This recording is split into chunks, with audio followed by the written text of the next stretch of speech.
Bulletin में सबसे पहले आपको खबर दें, एफबीआर को रवा माली साल के 11 महीने में 1000 अरब रुपए से ज्यादा के शॉर्टफॉल का सामना करना पड़ा है। इसी पर अपडेट्स लेंगे। हमारे साथ मौजूद है हमारे नुमाइंदा अशरफ मलखम। अशरफ, बताइएगा क्या अपडेट्स हैं?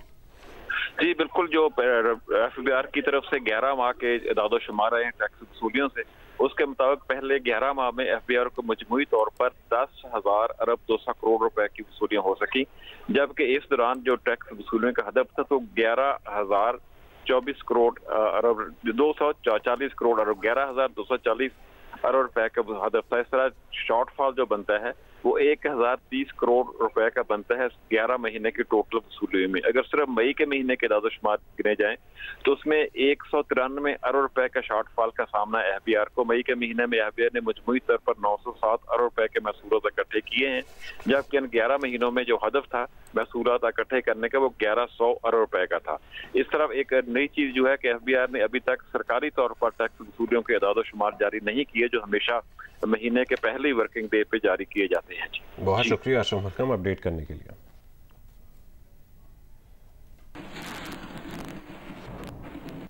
आइंदा विफाकी बजट में विफाकी तरक्याती प्रोग्राम के लिए 1000 अरब रुपए रखने की तजवीज़ शामिल है, जिसकी तफसीलात जानेंगे जियो न्यूज़ के नुमाइंदे सैफुर रहमान से। सैफुर रहमान, बताएगा क्या तफसील है? देखिए जी, इस हवाले से आज एनुअल प्लान कोऑर्डिनेशन कमेटी का इजलास भी हुआ विफाकी वजीर मनसूबाबंदी की सरबराही में।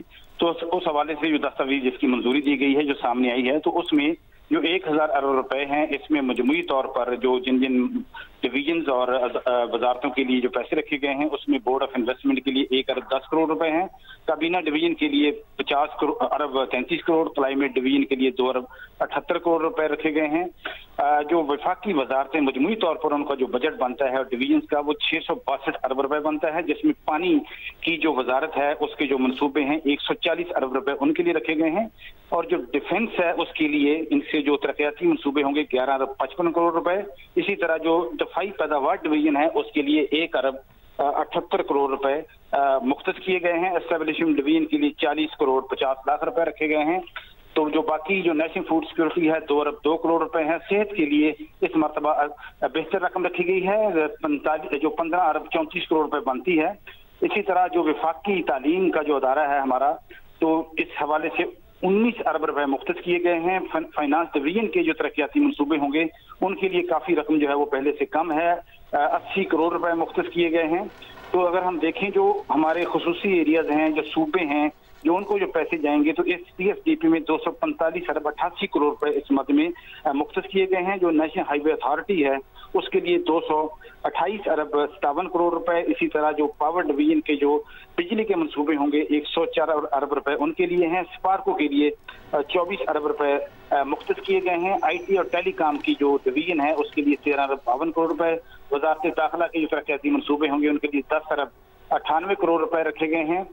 जो प्लानिंग एंड डेवलपमेंट का जो अदारा है उसके लिए 12 अरब 32 करोड़ रुपए रखे गए हैं। ह्यूमन डेवलपमेंट के लिए बहुत थोड़ी रकम है, जो सिर्फ 2 करोड़ लाख रुपए रखी गई है। इसी तरह वजारत इत्तलाआत के लिए जो तरक्याती बजट है 4 अरब 33 करोड़ रुपए मुख्तस किए गए हैं। इस हवाले से मजमूई जो रकम बनेगी वो तकरीबन 1000 अरब रुपए बनती है। अगर हम देखें जो रवा माली साल है उसके लिए ये तकरीबन 1100 अरब रुपए थी, तो 100 अरब रुपए का सीधा सीधा उस हवाले से कमी देखी जा रही है। जी ठीक है, विफाकी तरक्याती प्रोग्राम के लिए 1000 अरब रुपए रखने की तजवीज़ शामिल की गई है। बहुत शुक्रिया आपका सैफुर रहमान, आप हमें अपडेट कर रहे थे।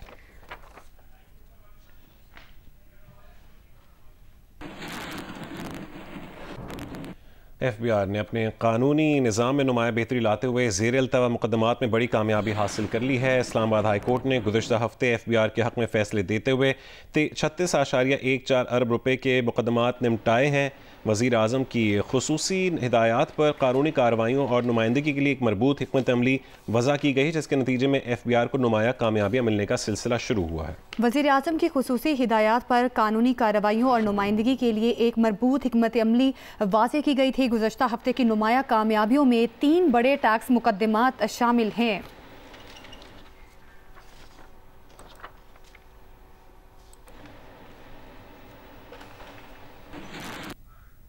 सेनेट कायमा कमेटी बराए IT एंड टेलीकॉम का इजलास हुआ है, जिसमें कमेटी के मुतादिद मेंबरान ने क्रिप्टो काउंसिल पर तहफ़्फ़ुज़ात का इजहार किया है। इसी पर बात करेंगे जियो न्यूज़ की नुमाइंदा ज़रमीन ज़हरा से। ज़रमीन बताएगा किन तहफ़्फ़ुज़ात का इजहार किया?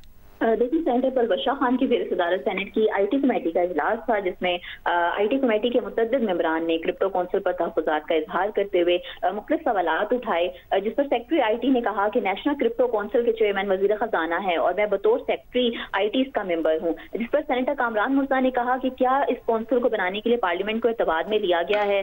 सेनेटर कामरान मुर्जा ने कहा कि क्या इसके पीछे कोई कानूनी ताकत मौजूद है। जिस पर सेनेटर इरफान उल्लाह ने कहा कि डिजिटल असासों पर मैं पार्लियामेंट में बिल लाया था, मैंने 3 माह लगाकर बिल बनाया, लेकिन हुकूमत ने मेरे बिल को खत्म करके खुद ही इस पर काउंसिल बना दी।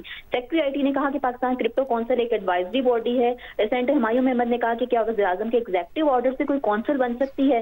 सेनेटर कामरान मुर्जा ने इस पर कहा कि हर काउंसिल के पीछे कोई कानून मौजूद होता है, क्या क्रिप्टो काउंसिल के पीछे कोई कानून मौजूद है। क्रिप्टो काउंसिल को वज़ारत IT और टेलीकॉम के पास होना चाहिए, ये सेनेटर इरफान उल्लाह ने कहा। इरफान उल्लाह ने कहा कि वज़ारत खजाना तो अपना काम ठीक नहीं कर रही, क्रिप्टो तो IT का मैंडेट है। जिस पर सेनेटर कामरान मुर्जा ने कहा कि अगर कोई बड़ा फ्रॉड या धोखा हो जाए तो कौन जिम्मेदार होगा। इस तरह के मुख्तलिफ सवालात सेनेटर्स की जानिब से उठाए गए और कहा गया कि अगर सेनेटर कामरान मुर्जा ने कहा कि अगर कोई मुल्क में क्रिप्टो से मुतल्लिक मसला पेश आ जाए तो उसकी कानूनी हैसियत क्या होगी। हम इस काउंसिल में महज अपना किरदार अदा कर रहे हैं। सेक्रेटरी IT ने इस पर ब्रीफिंग दी और उन्होंने कहा कि वज़ारत IT और टेलीकॉम का काम रेगुलेट करना नहीं है, हम सिर्फ इसमें अपना किरदार जो है वो सिर्फ अदा कर रहे हैं। ठीक है, बहुत शुक्रिया आपका ज़रमीन, आप हमें अपडेट कर रही थी। पंजाब की सीनियर वजीर मरीम औरंगजेब ने कहा है कि समरियाल के अवाम ने 9 मई वालों को मुस्तरद किया है, जबकि 28 और 10 मई वालों को वोट दिया है। जबकि 28 और 10 मई वालों को वोट देने के हवाले से उन्होंने मजीद कहा कि मरियम औरंगजेब ने कहा कि दुश्मन की जारहियत के खिलाफ जंग जितवाने वालों और मुआशी सिफारती कामयाबी दिलवाने वालों को ही वोट मिलेगा।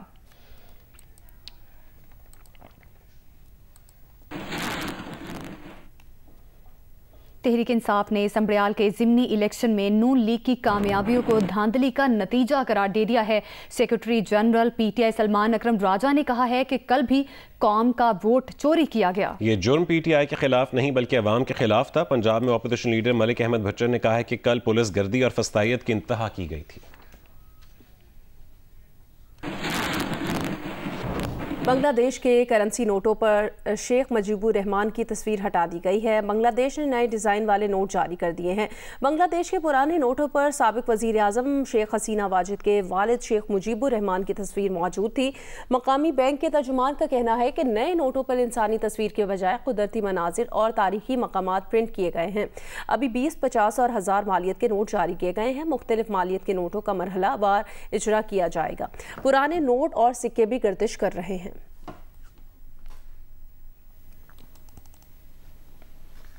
जिन्नात और भूत प्रीत को स्क्रीन पर लाती कराची में फिल्म दीमक का रंगारंग प्रीमियर हुआ।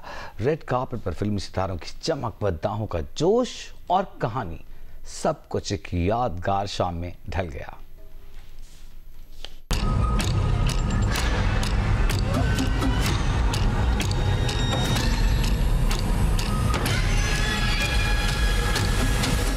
कराची DHA में वाक़ सिनेमा में फिल्म दीमक के रंगारंग प्रीमियर ने फन, फैंस और फिल्म की कास्ट को एक जगह सजा दिया। सितारों से जगमग शाम में फैसल कुरैशी, सोनिया हुसैन, समीना पीरजादा, जावेद शेख समेत मारूफ फनकारों ने शिरकत की। रेड कारपेट पर खुशगवार मुस्कुराहटें और मद्दाहों की खुशी ने फिल्मी जश्न की शान बढ़ाई।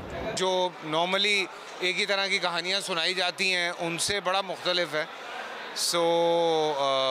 सोशल ड्रामा है फिल्म के अंदर, लेकिन उसके साथ साथ जो ड्राउनी चीज़ें हैं वो बड़ी इंटरेस्टिंग हैं।